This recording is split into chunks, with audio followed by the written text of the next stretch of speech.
तहरीक इंसाफ की सियासी चाल पर विफाकी हुकूमत का जवाबी वार 35 अरकान कौमी असम्बली के इस्तीफे मंजूर कर लिए गए।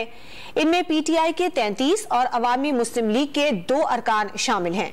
इलेक्शन कमीशन ने इन तमाम अरकान को डी नोटिफाई कर दिया है। चेयरमैन PTI के कौमी असम्बली में जाने के इशारे के बाद वफाकी हुकूमत का नहले पे दहला। स्पीकर कौमी असम्बली ने 35 MNAs के इस्तीफे मंजूर कर लिए। तहरीक इंसाफ के 33 और अवामी मुस्लिम लीग के 2 MNAs शामिल हैं। शाह महमूद कुरैशी, फवाद चौधरी, असद उमर, परवेज खटक, असद कैसर, हम्माद अजहर, मुराद सईद, शेख रशीद, आमिर डोगर, शफकत महमूद, शहरियार आफरीदी, अली अमीन गंडापुर, उमर अय्यूब, अली जैदी, अली नवाज, गुलाम सरवर और नूरुल हक कादरी अब रुकन कौमी असम्बली नहीं रहे। खवातीन की मखसूस नशिस्तों पर मुंतखब आलिया मलिक और कंवल शौजब का इस्तीफा भी मंजूर। इलेक्शन कमीशन ने 35 अरकान कौमी असम्बली को डी नोटिफाई भी कर दिया।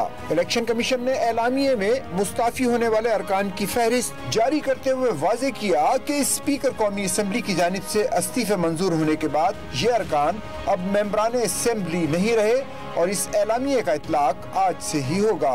इससे कबल 28 जुलाई 2022 को स्पीकर कौमी असम्बली राजा परवेज अशरफ ने तहरीक इंसाफ की जानिब से इस्तीफे दिए जाने के ठीक 109 रोज बाद PTI के 11 अरकान के इस्तीफे मंजूर कर दिए थे। अप्रैल 2022 में PTI अरकान ने इमरान खान की सदारत में होने वाले इजलास में मुश्तरका तौर पर कौमी असम्बली से इस्तीफे देने का फैसला किया था। फैसले का ऐलान शाह महमूद कुरैशी ने 11 अप्रैल को वज़ीर आज़म शहबाज शरीफ के इंतखाब से चंद मिनट कबल असम्बली के फ्लोर पर किया था।